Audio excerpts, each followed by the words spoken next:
Okay, 6 lines up from the bottom of 19b. But we're continuing to discuss the marriages of David and Melech. One of them was to Michal, the daughter of Shaul, and Shaul subsequently gave her away to Palti ben Laish. So Ksiv Palti, Uksiv Paltiel, he's called by two different names in the text. One is Palti and one is Paltiel. Why? Amar Yochanan, Palti Shemo, his name was Palti. V'lo Nikra Shemo Paltiel. Why did they have the El added to his name? Shel Pilto El Min Havera, because God spared him from the sin. In other words, he never slept with Michal, because really she was David's wife. So he may have had to marry her, but he didn't have to. But he didn't sleep with her to avoid the problem of Eshes Ish. So the name God was added to his name, indicating Pilto El, God spared him from the sin. Mousa, in other words, how did he do this? Not Cherev Beino Veino. He put a sword between himself and her, and between him and her. Amar, he said, anybody who, if you reach over to my side of the bed, you're going to be impaled by the sword. Vaksiv Vayelach Ita Isha. Doesn't it say that Palti, her husband, went with Michal? So, why is he called her husband, her Isha? Shanasala Isha, because he was like a husband, right? In every other way, he functioned as a husband. He earned a living. She lived in his house, but they never slept together. Vaksiv halochu vacho. It doesn't say that Palti was walking and crying the whole way.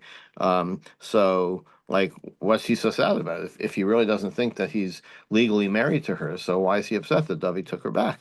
Al hamitzvah de azil minei, because he was upset about, he considered it a virtuous thing that he, was following the ruling of Shaul, that he marry her, but at the same time he refrained from sleeping with her.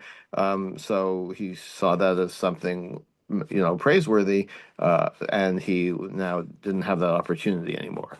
Ad Bachurim, and the end of the pasuk is he followed them until Bachurim. Shanasu shnehem kebachurim shlotam utambia. They were both like Bachurim, like bachelors who haven't yet slept together. Okay. Amar Yochanan, Tokfo shel Yosef and Vasanuso shel Boaz. Yosef's strength compared to Boaz was nothing. Tokfo shel Boaz and Vasanuso shel Palti ben Laish. And Boaz's strength was nothing compared to Palti ben Laish. Of course, Yosef was tempted by the wife of his boss, Potiphar, and Boaz was tempted by Ruth. So, how do we view these relatively? Talk about Yosef on Venusa Shel Boaz. What is Yosef? Why is Yosef? His strength is like nothing compared to Boaz. Because with Boaz, it was during the night when Ruth came to his bed, and he trembled and he rolled over. Okay, but we're going to interpret my vayila face. What is this word vayila face? Shanas amarav shanasa basaro karashe lefasos. His flesh became stiff like the head of a turnip. In other words, he had an erection, and nonetheless he resisted sleeping with Ruth until they were married. Tokva shel Boaz on v'sanuso shel Palti ben Laish, and what Boaz did was nothing compared to Palti ben Laish Kedamar, and as we said, he lived with her for many years and never slept with her. Amar Yochanan, Ma'dichsiv Rabos Banos Asuchayu Viat Elis Al Kulana. There's a verse that should be familiar from the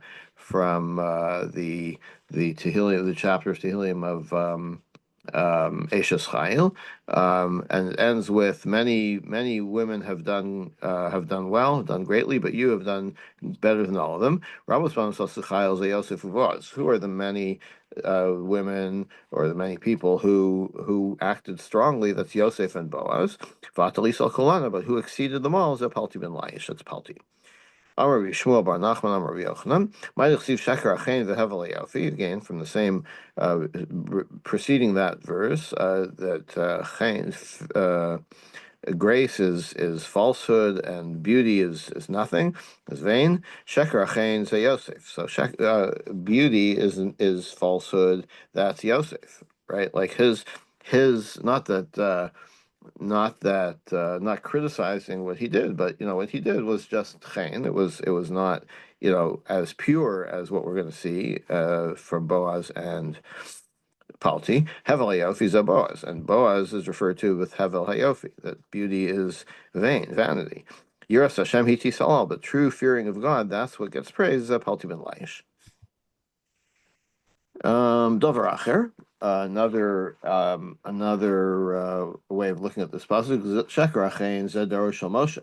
The first, the Chain, the grace is referring to the generation of Moshe Rabbeinu. The Hevel Yofi Zedar Shel Yoshua, and the beauty is the Dor Shel Yeshua. These are considered nothing next to Yiras Hashem Hitis Halal Zedar Shel Chizkiah. That's the ultimate is the generation of Chizkiah, and in other places the Gemara says that like even the little school children knew all the details of Tuman Torah. That's how well versed they were in Torah. Or Davar Acher, another way to look at it, Sheker Achein Zador Shel Moshe v'Yoshua. Chain is the generations of Moshe and Yoshua. Hevel Yofi Zador Shel Chizkiah. Chizkiah is the second phrase, and Yiras Hashem Hitis Halal. What is the ultimate Yiras Hashem? Fear of God. Zador Shel Rabbi Yehuda Rabbi Eli. That is the generation of Rabbi Yehuda Rabbi Eli. Amar Olav al Rabbi Yehuda ben Eli, and they said about him, Shayushisha Talmidim Miskasim B'Tali Sachas. They were six students would use one coat, V'yoskim b'Torah, and learn Torah. In other words, they were so destitute, and nonetheless they continued to devote themselves to Torah learning. That's the true Yiras Hashem. Okay, next Mishnah. Mace lo mace. If the king has a close relative die, he doesn't leave the palace, right? He doesn't join in the funeral. Rabbi Omer, if he wants to follow the beer, then he can. We see that David did this when Avner died. So the Avner story is a little complicated. Avner originally was against David. He was, I think, in the camp of, was it Avshalom? And then he came over to David's side, and he was killed by Yoav, by David's general. So Shenamar Vamelch David Holech Acharmita. David followed the coffin. Amru Lo, they said, Lo Haya Dabra Lefaisam. Oh, that was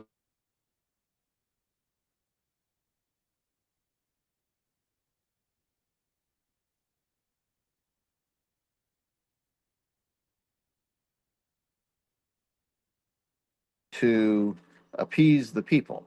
So in other words, like there was a feeling that David was behind this assassination of Avner, who was a popular figure, clearly. And so in order to demonstrate that David, was opposed to this murder, he went out and followed the funeral. So ordinarily he would not be allowed to, but this was a matter of necessity for national security purposes, you might say. Now back to the king. When you get the Sudos Habara, the meal that is given to the mourners after the funeral, everybody sits on the ground, and the king, sits on a dargash. We'll see in the Gemara what a dargash is, but something other than what everybody else is sitting on, something a little more elevated. Tana Rabban. Rabbis, where the custom is for women to follow the funeral procession, they do so. And the place where the custom is for them to go in front of the coffin, that's what they do. It all depends on custom. Rabbi Yehuda says no, they always go in front. Because we see that David went behind the coffin. Why? It says specifically went after the coffin. Must be because it was the women in the front, and he didn't want to mix with the women, so he went in the back. So they said to him, this was only because, as we said before, he was trying to appease the people, or make them, like squash these rumors or the feeling that he was opposed to Avner. And it worked. He would go not only among the men, but also among the women. Went back and forth. And therefore they knew through his you know participation in all parts of the funeral procession, that demonstrated that it wasn't his idea to kill Abner. Darash Rava, my dechsiv ayava kolam lahavros David. It says that the whole people came to this Sudas Hava.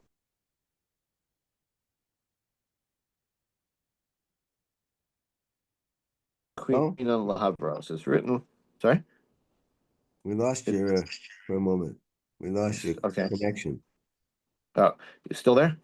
Yeah. Can you hear me now? Okay. Darash Rava. Rava said, "My dechsiv ayavo kolam lahavrosas David." The whole people, all the people came to this meal, the Sudas Havara, the post-funeral meal with David. Ksiv lahachros ukrinan lahavros. It's actually written with a chaf, right? Lahachros, but it's read lahavros. But chilo lahachros. So they came with the intention of cutting him off, of killing him, because they were sympathetic to Avner. But in the end, he convinced them that it wasn't his idea, and then they ended up staying for the meal or participating in the meal. Why was Avner punished? Why was he killed that way? Because he should have prevented Shaul, or should have protested Shaul's act. And here it's referring to apparently the incident of Novir Kohanim, when David was fleeing from Shaul and he took refuge in the city of, he didn't take refuge, but he went to Nov, and they gave him food to take with him. And Shaul was so angry that he wiped out the whole city. And that was an overreaction, shall we say? And Avner should have protested, and he did not. Rabbi Yitzchak Omer, Micha v'lo nana. Rabbi Yitzchak says not necessarily the case. Avner did protest, but Shaul didn't listen to him. Shnei mikraya chadarshu. They both derive this from one pasuk. Vayikonen hamelach el Avner vayomer hakamos naval yamus Avner. And David said about Avner, should Avner have died like Naval, like a worthless person. Yadecha lo asuros raglecha lo lenechushtaim hugashu. Your hands weren't tied and your feet weren't placed in chains. So Mandi Amar lo Micha, the one that says that Avner's problem was that his fault that he did not protest Shaul. Hachikam, this is what he means. Yadecha lo asuros raglecha lo lenechushtaim hugashu. Shaul, like, didn't you weren't a prisoner of Shaul's, like you had some independence, right? You could have said your opinion. My time why didn't you protest? Can fall livnei v'nei avlon falta. So you've fallen like a wicked person. What about the view that says that he did protest, but it didn't work, didn't help? How do you explain this pasuk? Ismoi misama. That David's asking a question. Hakamos naval yamus. Should Avner have died? Like he did the right thing. He tried. Should he have died? You didn't behave like a person who was in chains. Michte machvo machoye machisa. You did protest. My tama can fall if they've been on the falta. So why did you fall like a wicked person? So Lamandi Amar Micha, according to the one who says that he did protest, my tami Yanish. So then why was he punished? Right? If you say that he was punished because he didn't protest, good. If they didn't protest, what was his fault? Rav Nachman Bar Yitzchak. Shashiha Malchus Beis David Shtei Shanim Umachza. He delayed David's reign by 2.5 years. So what's this referring to? Avner supported Shaul's son after Shaul's death. Avner supported Ishbosheth, the son of Shaul, for 2.5 years. And had he not done so, David would have taken over right away. So he delayed the Malchus Beis David by 2.5 years. Okay. Back to the Mishnah, Kishamavrin also, when they give the king his Sudas Havra, so he sits on a dargash. My dargash, what is that? Amarullah, Arsa de Gada. It's a bed of good luck. So we've seen this kind of bed construction in the details of Tumantara elsewhere, and it's a little obscure because we don't have beds this way. But the as we will see, you could imagine you have a bed frame and you need to support the mattress. So you have straps underneath. Now, how are those straps attached to the bed frame? Are they looped around the frame, or are they embedded into the frame? Is there like a slot cut into the frame for the for the for the straps? So we'll see how this plays out. Amalei Rabban Lula. Rabbi said to Ula, "Mi ika mide de ad ha'idno lo osvine, v'hashtam osvinin lei." So what? This is some kind of extra bed in his house, some kind of symbolic bed, and he's never sat on it before, and now he's gonna sit on it now that he's a mourner. Like it doesn't make a lot of sense. Maskif Larava, so Rava asked, My Kusha, what's the problem? Dilma Mida to have a chiloshia. Maybe it's like eating and drinking. Until before the king became an Avel, we didn't bring him food. Like he would, use royal funds to, to supply his household. And now we're bringing him food because now we are, the people are bringing him his Sudas Havara. So, why are you so surprised that things are different when the king becomes an Avel? Ali Kasha Hakasha. But if you're going to ask about Ula's view that this special bed, this bed of good luck, this is what you should ask. Dargash eno tzarich lichvoso el zogfo. This dargash doesn't have to be turned over. So the custom was to turn over the beds in the mourner's house, but you stand it upright on its end. Rather than turn it upside down. Now, if you think it's a symbolic good luck bed, why not turn it over?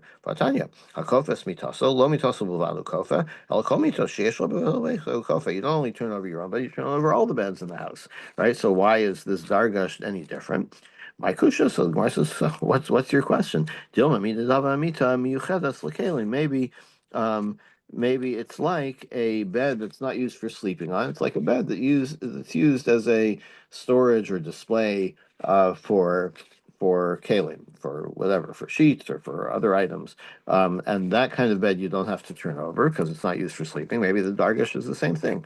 Diktane, as we have a brisa, if the bed was not for sleeping on but for holding other items, and it's so that you don't have to turn over as a mourner. So you could say the same thing about a dargash. Kasha hakasha. If you want to ask a question about Ula, this is what you should ask. Shimon Gamliel Amar, dargash matir karvitin v'unofil me'elav. A dargash, you untie the straps and it collapses by itself. Now, if you think it's a good luck bed, just a symbolic bed, karvitin mi'islay, it wouldn't have things that you can untie. Apparently, the dargash was built like a regular bed without things that you can untie to collapse it. Ella, so again, like this was clearly some kind of known custom that we don't really have access to. So it's hard to understand exactly what the construction of this dargash was and the function. But Ella ki also Ravin, when Ravin came to Eretz Yisrael, he said, Amar li Yehumi Rabbanan Rav Techlifa Shmei. Rav Techlifa told me to have a shchiach b'shuka de gildai. He used to go to the leather market. V'yamar le my dargash. So he asked him, "What's a dargash?" Arsa de sala. It's a bed of made out of leather straps. Or a leather sheet, if you like. Amar Yirmi, Amar Yochanan. Rabbi Yirmi said, "What is a dargash?" Sirugo mitocho, the weaving, like the attachment to the frame, goes through the frame, right? There's a slot in the frame, like I mentioned before.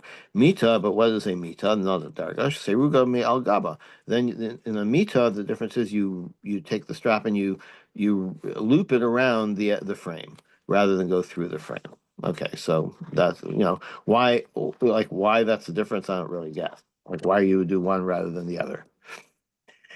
Meisvei. So they asked about this clay eights. When does a wooden kli, like a bed, when does it become susceptible to tuma?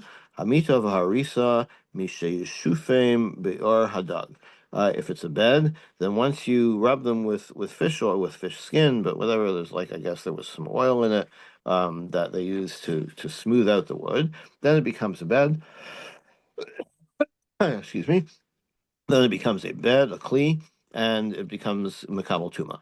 V'imita misareges me'al gaba. Now, if we're talking about a bed, if a bed has the straps go over the frame, like around the frame, lamali shifas or hadag. What do you need what do you need the fish skin for? And you're not going to see it, right? If so, I've been referring to straps, but I guess it actually means that like there's like a layer of leather underneath the mattress, if there was a mattress, but that attaches to the frame that loops around the frame. So then you don't see the frame. So what do you need to polish the frame for? Um, Ella hava hamitacha. No, so we're going to say no. Nobody goes around the frame. Everybody goes through the frame with the leather surface of the bed. Um, Mita aole v'apoke b'vizione. What's the difference between a bed and a dargash? In the bed, the straps that attach to the leather are they go in and out of the slits in the frame.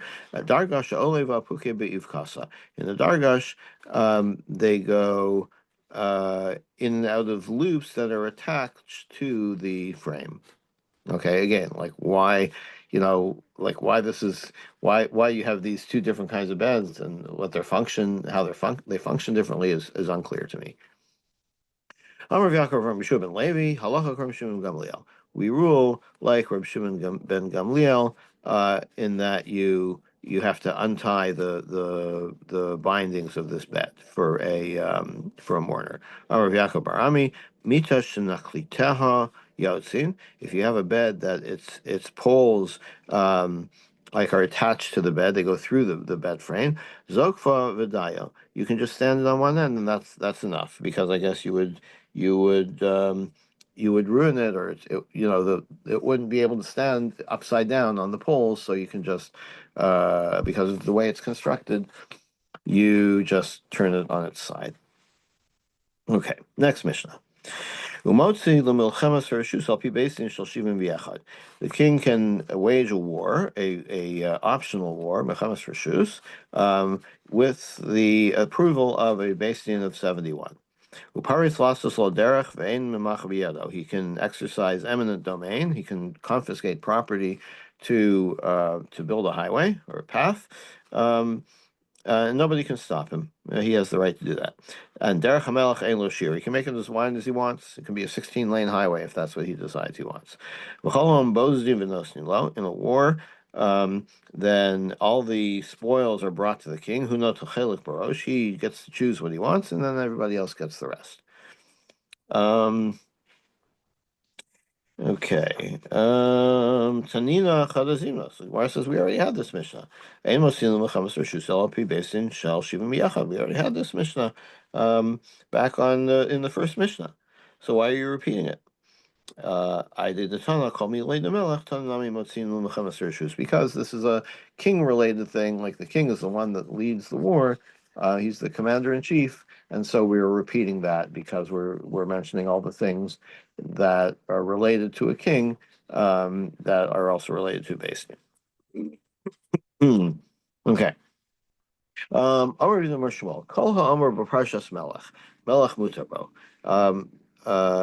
Everything that is that's said in the parsha of the king can do it. So when it's referring, excuse me, to the chapter in Shmuel where the people want a king, and they come to Shmuel and say, "We want a king like everybody else," and Shmuel says, "I warn you, if you have a king, this is what he's going to do. He's going to tax you. He's going to draft you, right?" So all of those things. Rabbi Yehuda says in the name of Shmuel that indeed the king could do all those things. But Rav Amar Lo Nemer Parshazu Elayim Elayim. No, Shmuel was just like threatening them. Shenemar Som Tosim Alecha Melech Shetehei Emaso Alecha, because as the Torah says, The Torah says you can appoint yourselves a king, and we're interpreting that shetei a maso alecha. It's alecha. It's like he's above you. He's over you. He's ruling you. You have to fear him. So that's the source for Shmuel's warning the people that you think having a king is all roses, but there's going to be consequences too. But not necessarily that this was all true. Ketanai, and this is a Machlokas Tanaim as well. Rabbi Yossi Amar Omer Kol Amar Parshas Melech Mutarba. Everything that Shmuel said about the king was true, and he could do those things. Rabbi Yehuda Omer Lo Nemer Parshas Lo Kinayim Elayim. No, Shmuel was just threatening them, putting the fear of the king in them. Shenemar Som Tosim Alechem Ela. Same source. Rabbi Yehuda Omer. Rabbi Yehuda would also say. The people were commanded three things when they came into the land of Israel. To appoint a king, to wipe out the tribe of Amalek, and to build the Beis Hamikdash. Rabbi Naharaim says, "Lo nemra parshazu ella keneged tar tan." This, where the Torah says, uh, appoint yourselves a king. It wasn't a command. It was, you're allowed to, right? That like the people are gonna make trouble and say they want a king. Fine, have a king. Shneimar v'amarta asim alai melech, as the introduction goes. When you come to the land of Israel and you say, I want to appoint a king, then you can have a king. So it's not that God wants you to have a king necessarily. It's that you want a king, fine, have a king. But it's not a command. Tanya. Rabbi Elazar Omer, Zakenim Shebador Kehogan Shalu.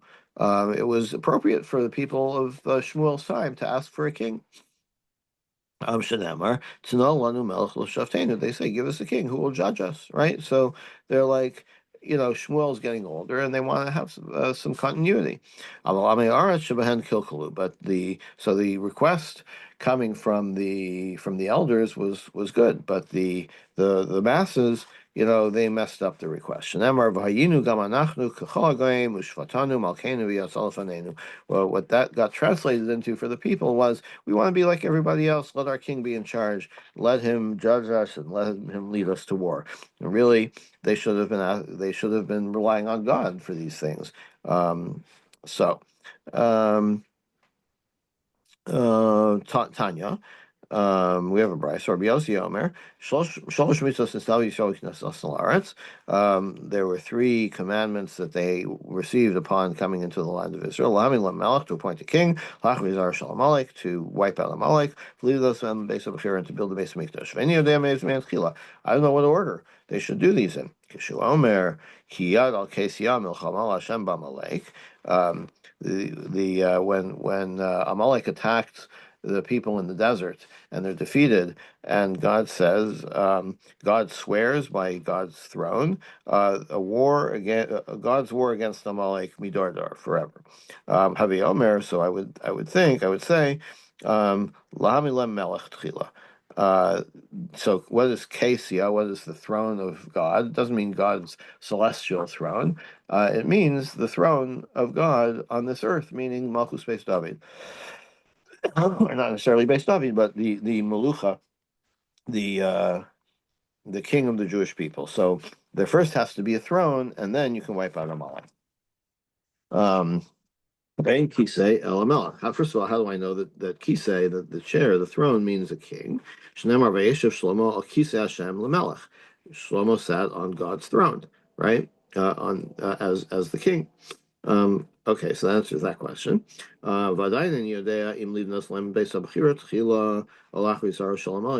First, you have to have a king, but then what do you do first? Build the Beis Hamikdash or wipe out Amalek? Kishu Omer Veiniach Lachem Mikol Oivechem Misaviv Vayam Hakom Asher Yivchar Hashem. So later on, it says when God gives you rest from all your enemies, and then Vayam Hakom Asher Yivchar Hashem. Then the place which God chooses will be the temple. First, you wipe out the enemies, and then you build the Beis Hamikdash. And similarly, it says about David. David was in his palace, and God had relieved him from his enemies all around. And then then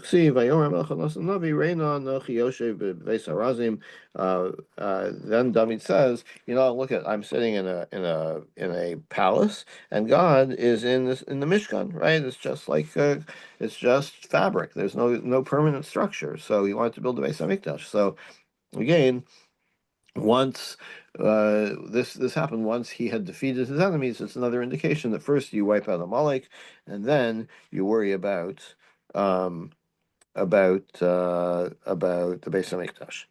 Amar Shlakish, Batchila Malach Shlomo al Hel Yanim. Shlomo Melech, first he reigned over the Elyonim, meaning like the celestial world, not only the earthly world, but he was king over everything.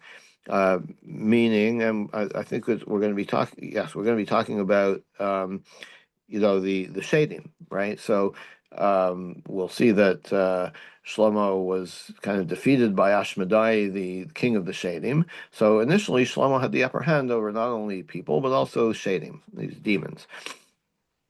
Shneimar, Vayeshiv Shlomo al Kisei Hashem, because it says Shlomo sat on the throne of God. L'basof Malach al Taltanim. Then he only had the lower world. Shneimar ki hu roda b'chol ever anar mitiv sach v'yad Aza. He ruled the whole everything on this side of the river from Tifsach to Aza. Rabbi Shmuel Chanamar Tifsach b'sof ha'olam v'yazu b'sof ha'olam means one end of the world to the other. V'Chanamar Tifsach v'yazu b'hadaya adadi ha'v'yasvu. No, Tifsach and Aza it was a small area. They were neighboring cities. He didn't have all that much. Later, he didn't have all that much to rule over. But just as he had a strong rule from Tifsach to Aza, was within his territory, so too he ruled over the rest of the world. Rashi, interesting. Mhm. Rashi mentions in the beginning, which Shlomo says, Malach Shlomo. Rashi refers to his wives that he married. He says, Kodem Shenisa Shlomo Nashim Nachriot. Yeah. Malach Af Elyonim. Right. So I think he's saying that was his downfall, right? Why did he go from ruling everything to just ruling over earthly concerns? Because he married all these foreign wives. That was his downfall. Yeah. Um, I see. That's what the Gemara was referring to as downfall. Then, so then he fell. He was originally he rode over the heavenly world. Now he rode over only the lower. The earth, yeah. Ulabasof, and then later, Lo Malach al Yisrael. Then he didn't rule the whole world; he only ruled over Israel. Shenemar Ani Koheles Haisi Melech al Yisrael. At the beginning of Kohelet, or not the beginning, but in Koheles, it says, "I am Koheles. I was king over Israel." Right, not the whole world. Ulabasof, and then later Lo Malach el al Yerushalayim. Then he became king only over Jerusalem. Shenemar Divrei Koheles ben David Melech Yerushalayim. And then in the end, he only ruled over his own bed. Um, Whatever.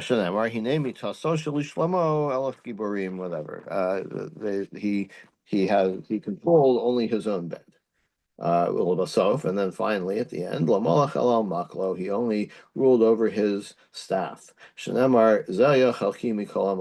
was my chelek, my reward for everything that I did. Why does that refer to the staff? Not sure. Um,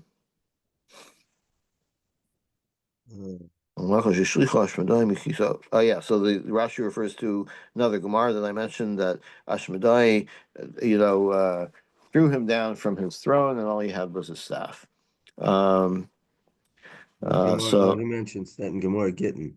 yeah, Chalamar Maklo, Chalamar Gundo. One says it means his staff, the other says it means his coat, his cloak. So Hadar or lo Hadar. Now the Gemara wants to know: Did Shlomo make a comeback or not? Rabbi Shmuel Chanamar Hadar, Chanamar lo Hadar. One says he did make a comeback, and the other said he did not. Monday Amar lo Hadar. The one that says he did not Melech v'Hedyot. he was a king, and then he became, a regular person. He didn't become king again. Mandiam Hadar Melech v'Hedyot Melech, that he was a king, and then he a common person, and then became king again. Um, it's interesting that the Gemara has this whole thing. You don't find any indication of this in the text of Malachim, right? No. Um, okay. All right. We'll stop here for today and pick it up tomorrow. Have a good day, everybody. There was some story. You I know heard what? No, let's continue. Let's go to the Mishnah on the next there Mishnah. was some story. I heard somewhere that Shlomo went out in the field. He lost his kingdom. He went out like a wandering person. Yeah. Came There's a back. whole midrashic, long story about that. Yeah, let's continue until the Mishnah. Might as well.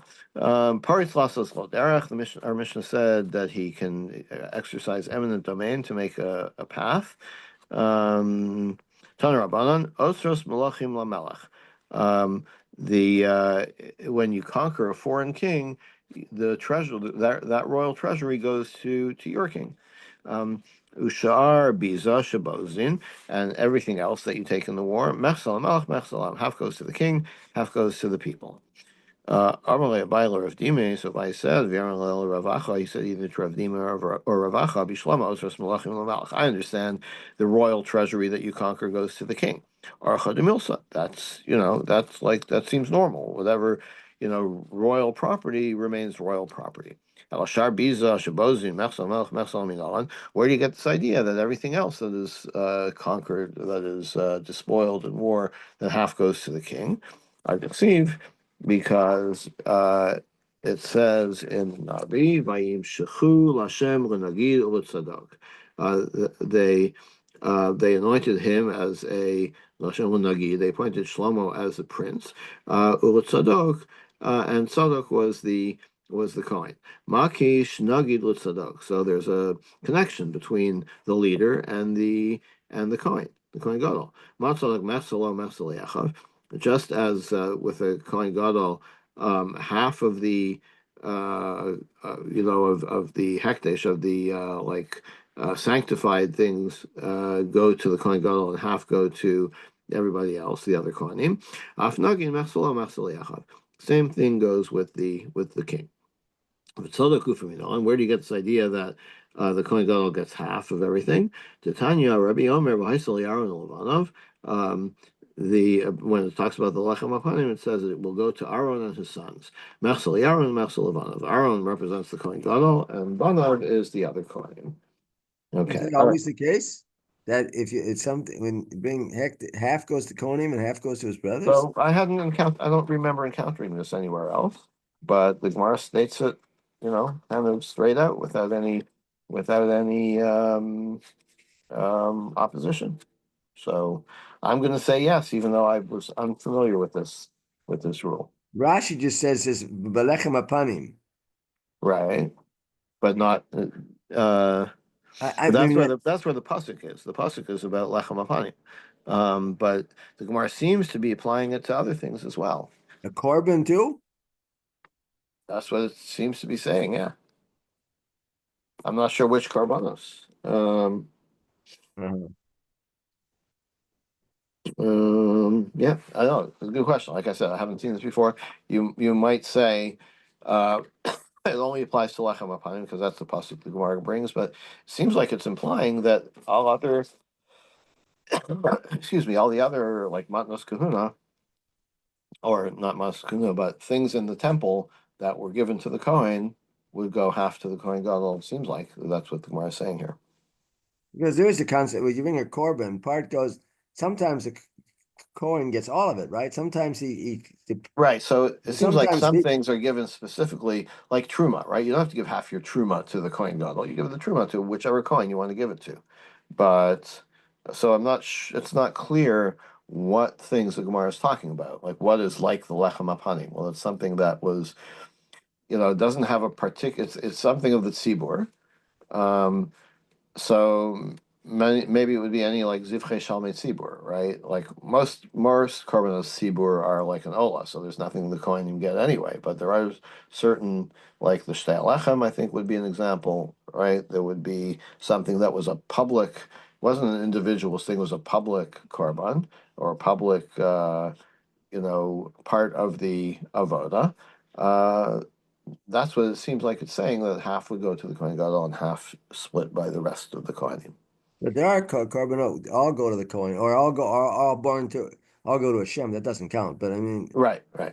but doesn't sometimes people get a chelik in the korban they bring, don't they? Oh yeah. So the people, yeah, that's not affected. That's not something that goes to the Kohen, the part that goes to the Right. owner. Yeah.